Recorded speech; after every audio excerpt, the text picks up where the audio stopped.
వింతలే ఉన్నాయి అని పిఆర్సీ 9వ వింత మనిషి దాన్ని నియమించాడు. అది 3 నెలలు 6 నెలలు ఇవ్వకుంటే దానికి ఐఆర్ ఇచ్చినాడు. అయ్యా యూనియన్ పిలిచి ఈ పరిస్థితి ఉన్నది, గింత తెచ్చుకుందాం, గింత చేద్దామనే విషయం చెప్పడం జరిగింది. రాజశేఖర రెడ్డి పిఆర్సీ ఇచ్చినప్పుడు అక్టోబర్లో పిఆర్సీ పెట్టాడు, ఇంకో ముందు చెప్తున్నాడు, ఏదో లేదన్నాడు. అందుకోసం 9వ వింత ఖచ్చితంగా మీరు చూడరు. ఇంకా ఇది గొప్ప విషయం ఏంటంటే ఈ అన్ని పిఆర్సీల్లో మీరు చూడర్రి 10% ఉన్న హెచ్ఆర్ఏ 12 అయింది, 14 పాయింట్ అయింది, 17 20 అయింది, 25 30 అయింది, 30 27 అయింది, 20 17 అయింది, 14 13 అయింది, 12 9 అయింది. ఇది ఎన్నైతే జరిగింది? మరి అయ్యా మీరు కష్టపడుతున్నారు, మీరు పెంచుకోండి, కాకుండా సగం పెంచుకోండి. మేము వద్దంటున్నామా? అంటాడు 1/7/2018 చూడంటాడు పిఆర్సీ ముందే కొడుకు పుట్టక ముందే పేరు పెట్టట్టు ఈ పుస్తకాలన్నీ ఎందుకున్నాయి ఇచ్చిన అన్నాడు. ఉద్యోగులు ఉపాధ్యాయులు మాత్రమే అన్నాడు. ఎందుకంటే మొన్న కొత్త అయినటువంటి ఆకులు రాజేంద్ర కానీ ప్రతాప్ గారు ఏం చెప్పారు తెలుసా? వాళ్ళకి మేము ముఖ్యమంత్రి కలిసినాం, మాకు కడుపు నిండా పిఆర్సీ ఇస్తా అన్నాడు. వాడు కడుపు నింపేటప్పుడు మనకు కడుపు వండేది ఎప్పుడు? ఇక మనకి ఇట్లనే ఉందో ఉపవాసంతో. అసలు తెలంగాణ ఉద్యమం వచ్చింది ఇద్దరితోనే వచ్చింది. ఒకటి ఉపాధ్యాయులు, 2 నిరుద్యోగులు. స్కూల్ వస్తాడు, వాడు రిటైర్డ్ అయినాడు. 19 ఏళ్ళు పనిచేసిన పీజీ వాడు స్కేళ్ళు మాత్రమే ఉండే. ఇప్పుడు 5 స్కేళ్లకు దాన్ని పెంచి మరింత ఇబ్బంది పెట్టడము. మొన్న పిఆర్సీలో కూడా మనకి ఇచ్చిన 7.5 అని చెప్తారు. మన అక్కడనేమో అది వేసే స్కేళ్లలోనేమో 15% చేసింది. అంటే ఎంత అసంతోషమైనటువంటి అసలు క్యాలిక్యులేషన్ చేసిండ్రా చేయలేదా? ఒక సాధారణ ఉపాధ్యాయుడు, ఒక మ్యాథ్స్ టీచర్ కానటువంటి ఉపాధ్యాయుడు కూడా క్యాలిక్యులేషన్ చేసి ఇమ్మీడియట్ గా 10 నిమిషాలు చెప్తుండ్రు. దానికి వీళ్ళు దాదాపు 3 సంవత్సరాల సమయం తీసుకొని మరి వీళ్ళు చేసింది ఏందయ్యా అంటే మళ్ళీ ఏం లేదు, ఎక్కడికి వేసిన గొంగలు అక్కడనే. అంటే మనకి ఈ విధంగా కాలయాపన చేయడం ఎంతవరకు సమంజసమని ముఖ్యమంత్రి గారిని, వారి యొక్క మంత్రివర్గాన్ని, వారి రాష్ట్ర ప్రభుత్వాన్ని పిఆర్టీయూ ఈ సందర్భంగా, ఈ ధర్నా సందర్భంగా డిమాండ్ చేస్తుందన్న విషయాన్ని మరొకసారి తెలియజేస్తున్నాం. అదే సాధనకై మరి 33 జిల్లాలో ధర్నా కార్యక్రమం చేపట్టడానికి పిలుపునిచ్చింది. ఈ సందర్భంగా మరి మన జగిత్యాల జిల్లాలో పెద్ద ఎత్తున మరి ఈ ధర్నా కార్యక్రమాన్ని మేము నిర్వహిస్తున్నాం. గౌరవ శాసనమండలి సభ్యులకు తెలియని ఏంటంటే సార్, మేము ప్రధానమైనటువంటి సమస్యలు ఈ మనకు పిఆర్టీయూ ఆవిర్భావ దినోత్సవం 9 నాడు ఉంది. మరి దీని తర్వాత మేము ఖచ్చితంగా రాష్ట్రంలో ఈ నిర్ణయం తీసుకుంటామని వాళ్ళు మాకు చెప్పడము, దాని సందర్భంగానే మరి ఈరోజు ఆవిర్భావ దినోత్సవం సందర్భంగా మరి ఇక్కడ మన జిల్లాలో నిరసన తెలుపుతున్నాము. మరి ఉద్యమాలకు పోటీగడ్డైనటువంటి మరి జగిత్యాల జిల్లా, మరి ఇక్కడి నుండే మేము మళ్ళీ ఆవిర్భావ దినోత్సవం రోజున మరి పిఆర్సీ పదోన్నతుల షెడ్యూల్ విడుదల చేయాలని కోరుకుంటున్నాం. యాక్చువల్గా సందర్భంగా ముఖ్యంగా మేము చూసినట్టయితే ఈ కరపత్రం లోపల అనేక సమస్యలను ఇప్పటిదాకా మా ఉపాధ్యాయులు ప్రస్తావించడం జరిగింది. ప్రధానంగా మరి మనం ఒక నియంత్రిత్వ పాలన లోపల పనిచేస్తున్నటువంటి సందర్భం చాలా సందర్భాల్లో చెప్పుకుంటాం మనం. ఏంది రాజు గొప్పోడా, మొండేడు గొప్పోడా. మరి మనకు సమాధానం వెంటనే వస్తుంది. మరి ఇవాళ ఆ మొండైనే రాజు అయితే ఎట్లుంటుందో అట్లాంటి పరిపాలన లోపల మనం ఇవాళ పనిచేస్తున్నాం. మరి ఇట్లాంటి ఇబ్బందికర పరిస్థితుల లోపల మన సమస్యలు ఇంట్లో కూర్చుంటే లాబింగ్ చేస్తే తీరేటువంటి పరిస్థితి లేదు అని చెప్పి మా యొక్క కార్యకర్తల యొక్క అభిష్టం మేరకు జిల్లా శాఖ తరఫున రాష్ట్ర శాఖకు నివేదిస్తే ఇవాళ మా ఎమ్మెల్సీలు, మా రాష్ట్ర నాయకత్వం ఇవాళ ఏం చెప్పారంటే ఖచ్చితంగా ధర్నా పోదాం. మరి క్షేత్రస్థాయి లోపల ఇవాళ పూర్తి స్థాయి లోపల ఉపాధ్యాయులందరినీ పార్టిసిపేట్ చేయమన్నారు. ఇవాళ జిల్లా శాఖలు తరఫున మనం చూసినట్టయితే జగిత్యాల జిల్లాలో దాదాపుగా మేము 1000 మంది ఎక్స్పెక్ట్ చేసినాం. దాదాపు 800 మంది రావడం జరిగింది. మరి ఏదేమైనప్పటికీ కూడా అట్లాంటి సౌకర్యాలు లేని పిల్లల్ని ఇవాళ ముందుకు తీసుకుపోతున్న సందర్భం లోపల మరి వాళ్ళకి సౌకర్యాలు కల్పించారు. పాఠశాలలు పూర్తి స్థాయి లోపల బలోపేతం చేయరు. మరి రేపు పొద్దున ఏమి చేయకుండా మరి ఉద్యోగ అవుట్పుట్ ఎట్లా వస్తుంది? 100% రిజల్ట్ రావాలంటారు. నాణ్యమైన రిజల్ట్ లేకుండా 100% రిజల్ట్ చేంజ్ చేసుకుంటాం మనం. రేపు పొద్దున ఇట్లా ఈ రకంగా ఉన్నటువంటి సందర్భం లోపల మరి ముఖ్యమైనటువంటి ఈ ప్రధానమైన డిమాండ్లతో ఈరోజు ధర్నాకు రావడం జరిగింది. మరి ఇంకా మిగతా డిమాండ్లు అన్నీ కూడా చెప్పారు కాబట్టి మీకు ఇబ్బంది కార్యక్రమం ఏదైతే ఉందో ముందుకు వాళ్ళని ఉద్దేశం కొద్దీ ఈ తర్వాత అన్నగారు ప్రగతిశీల భావాలతో ప్రోగ్రెసివ్ సెక్రటరీ టీచర్స్ యూనియన్ ఆవిర్భవింపబడి 50 సంవత్సరాలు పూర్తి చేసుకున్న సందర్భంగా మరి ఈరోజు ఆవిర్భావ దినోత్సవాన్ని పురస్కరించుకొని ఉపాధ్యాయుల సమస్యల పరిష్కారం కొరకు ఏదైతుందో ఈ నిరసన కార్యక్రమాన్ని తలపెట్టిన రాష్ట్ర PRTU పిలుపు మేరకు జగిత్యాల జిల్లా హృదయపూర్వకంగా నమస్కారం చెప్తూ వాస్తవంగా PRTUతో నాకు ఉన్నటువంటి అనుబంధం దాదాపు 4 దశాబ్దాల కాలం నుండి. నేను 81లో పంచాయతీ సమితి అధ్యక్షుడిగా ఎంపికైన నాటి నుండి ఆ ఉపాధ్యాయుల సమస్యలతో ముఖ్యంగా PRTUతో అనుబంధం తెలియజేసుకుంటుందని చెప్పక తప్పదంటున్నా. తదుపరి 83లో నాకు ఇప్పుడు గుర్తుందమ్మా, అప్పుడు షామీర్పేటలో PRTU ఉత్సవాలు నిర్వహించబడడం జరిగింది. నేను ఆనాడు రాష్ట్ర మంత్రిగా ప్రత్యేకంగా ఆ సమావేశానికి ఆహ్వానింపబడడం జరిగింది. పరిష్కారం కొరకు పాటుపడుతున్నటువంటి సంస్థ PRTU అని చెప్పక తప్పదంటుంది. అసలు మనకు ఉద్యమం అవసరం లేకుండానే, ఉద్యమాలంటూ లేకుండానే మన సమస్యలన్నీ పరిష్కరింపబడతామని చెప్పిన భావించింది. తెలంగాణ రాష్ట్ర ఏర్పాటు ఉద్యమమే మన చివరి ఉద్యమంగా భావించినామని చెప్పారు. కానీ చూస్తుంటే మన ఉద్యమాలకు తెలంగాణ రాష్ట్ర ఏర్పాటు ఉద్యమమే నాంది పలికినట్టుగా భావించాలి పరిస్థితి ఏర్పడుతుందని చెప్పారు. తెలంగాణ రాష్ట్ర ఏర్పాటు సాధన మన ఉమ్మడి రాష్ట్రం కంటే మెరుగైనటువంటి యొక్క సౌకర్యాలు పొందే విధంగా, మెరుగైనటువంటి జీవన విధానాన్ని పొందే విధంగా సామాన్య గ్రామీణ ప్రాంత ప్రజానీకం నుండి విద్యార్థులు, నిరుద్యోగ యువత, ఉద్యోగ ఉపాధ్యాయ వర్గాలు, సమాజంలోని నిరుపేద వర్గాల వారికి అందరికీ కూడా వారి హక్కుల కల్పనలో మరి ఏ విధమైనటువంటి యొక్క ఇబ్బందులు ఎదుర్కొనకుండా తెలంగాణ రాష్ట్రం ఏదైతుందో మెరుగైనటువంటి జీవన విధానాన్ని మనకు అందిస్తుందని చెప్పి భావించామని చెప్పండి. ప్రస్తుత ముఖ్యమంత్రి కేసీఆర్ గారు ఆ ఉద్యమ నాయకుడికి ఏదైతుందో వాస్తవంగా యావత్ తెలంగాణ ప్రజానీకానికి సరే కేసీఆర్ గారు ఏదైతుందో మరి ముఖ్యమంత్రిగా బాధ్యతలు చేపట్టబడ్డట్టయితే సమాజంలోని అన్ని వర్గాల వారికి న్యాయం జరుగుతుందని చెప్పి భావించామని చెప్పండి. ఇలా బంగారు తెలంగాణ చెప్పంటే మీరు పెట్టుబడిదారులు బంగారు తెలంగాణ కనపడుతుంది తప్ప సామాన్య ప్రజానికానికి మాత్రం ఏదైతుందో బంగారు తెలంగాణ కనపడలేదు అమ్మని చెప్పండి. బతుకు తెలంగాణ కావాలి, సామాజిక తెలంగాణ కావాలమ్మని చెప్పి సామాజిక తెలంగాణ కావాలి. వీళ్ళు చివరికి ఏమైందంటే వీళ్ళు బంగారు తెలంగాణ అంటే పసుపు కొమ్మ తెలంగాణకి వచ్చిందమ్మ. ఎనగడ మెడలు పుస్తకం కట్టుకోవాలంటే బంగారు తాళి కట్టుకోవాలని చెప్పి ఎవరైనా కోరుకుంటాం, కాంక్షిస్తాం. అది పసుపు కొమ్మకు దారి తీసే ఒక పరిస్థితి మనం గమనిస్తామని చెప్పండి.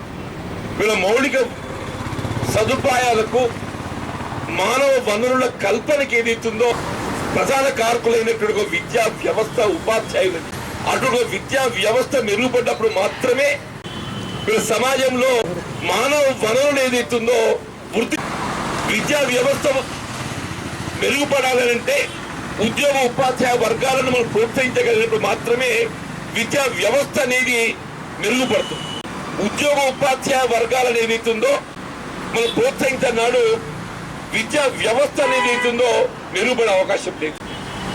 ఇవాళ ఆనాడు సమాజంలోని అన్ని వర్గాలకు, దళితులే కానీ, బలహీన వర్గాలే కానీ, అల్పసంఖ్యాక వర్గాలే కానీ అందరికీ ఏదైతుందో సమానమైనటువంటి విద్యా అవకాశాలు కల్పింపబడాలనంటే కేజీ టు పీజీ వరకు ఆంగ్ల మాధ్యమంలో నిర్బంధ విద్యా బోధన కల్పింపబడ్డప్పుడు మాత్రమే సాధ్యమవుతుందని చెప్పని మరి భావించామని చెప్పండి. మరి ఇవాళ ఆ నిర్బంధ విద్యా బోధనేమో కానీ ఆంగ్ల మాధ్యమం మాత్రం కనుమరుగైపోతుందమ్మా. నాకు ఇప్పటికి గుర్తుందమ్మా, 2009 వరకు క్రమేపీ ప్రభుత్వ పాఠశాలల్లో ఆంగ్ల మాధ్యమ బోధనలు ఏదైతుందో పూర్తి స్థాయిలో ఏర్పాటు చేయాలని సక్సెస్ స్కూల్ వ్యవస్థను మనం ఏర్పాటు చేసుకున్నామని చెప్పండి. మొదటి దశలో 1/3, రెండవ దశలో 1/3, మూడవ దశలో 1/3, 3 దశల్లో ఏర్పాటు చేసుకునే విధంగా మరి ఆనాటి గౌరవ ముఖ్యమంత్రి వైఎస్ రాజశేఖర రెడ్డి గారు ఈ సక్సెస్ఫుల్ విధానాన్ని ఆలోచన తెరవైకి తేవడం జరిగింది. ఇవాళ సక్సెస్ఫుల్ విధానం పోయింది, ఆంగ్ల మాధ్యమం పోయింది.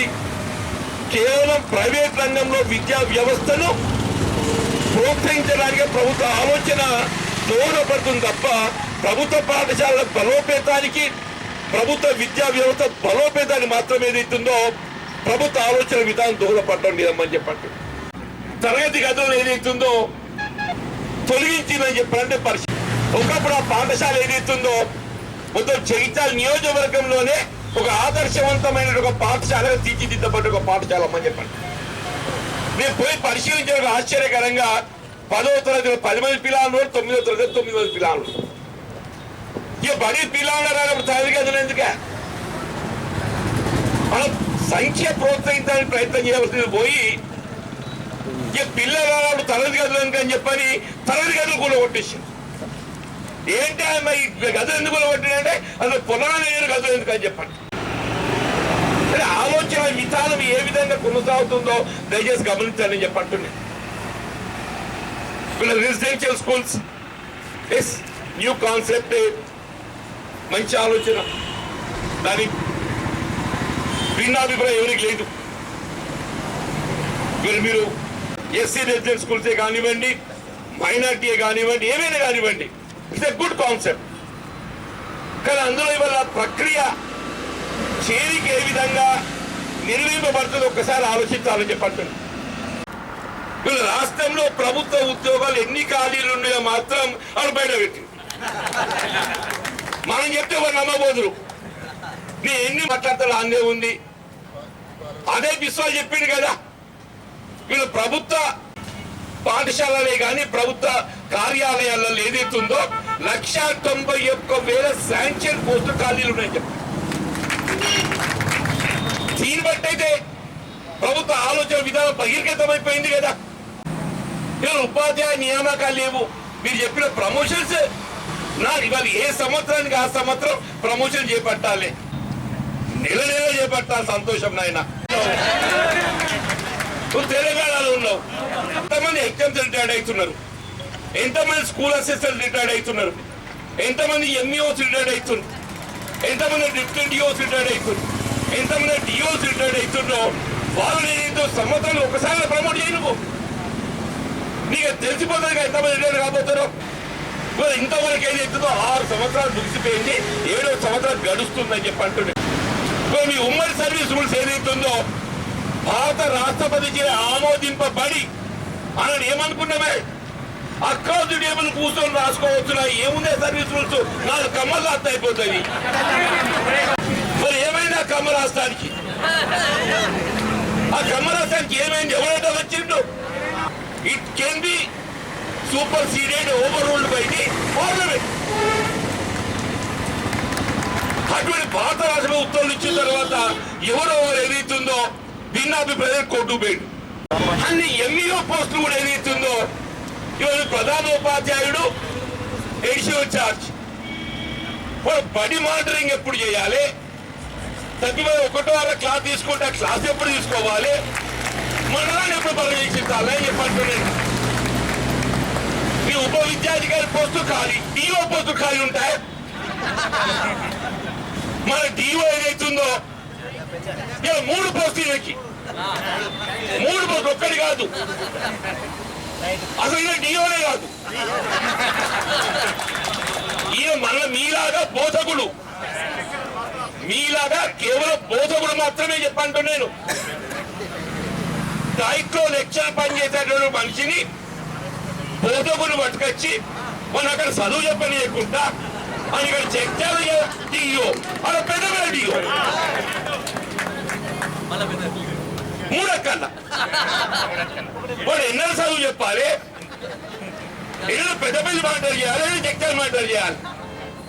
మరి ఈయనగా నోచుకున్నాడు కదా, నాకు 3 ఎందుకు రండి, ఒక్కటి తీయని చెప్పండి. ఓ లేలే అది కావాలి, నాకు ఇది కావాలి. మిగిలిన 6 రోజులు ఏదైతుందో 6 రోజులు నేను వ్యవస్థ ఎక్కకుండా వ్యవస్థ ఎక్కకుండా చెప్పి అంటున్నాను. ఎవరంటే ముఖ్యమంత్రి పదవి నా ఎడవగా చెప్తూ సమానమాట వన్యాక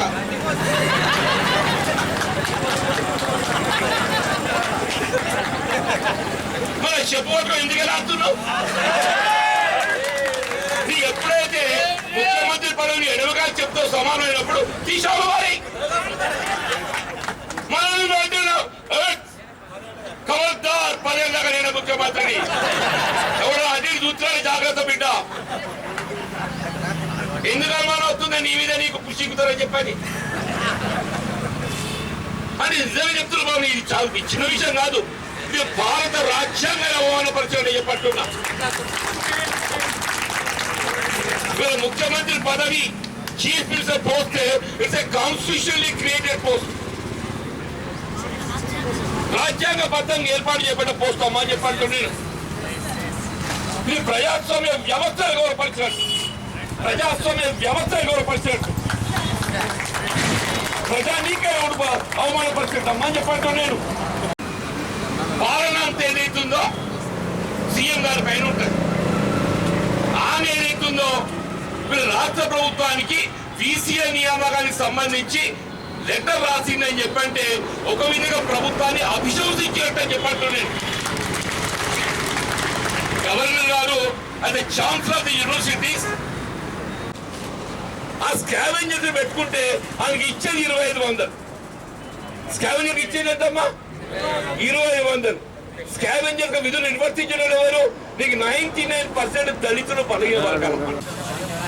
6-4-10 ఎంప్లాయ్మెంట్ సార్, ఎంప్లాయ్మెంట్ అంటున్నా, హెల్త్ ఇన్సూరెన్స్ 1%. 6 + 4 10 ఒకటి 11.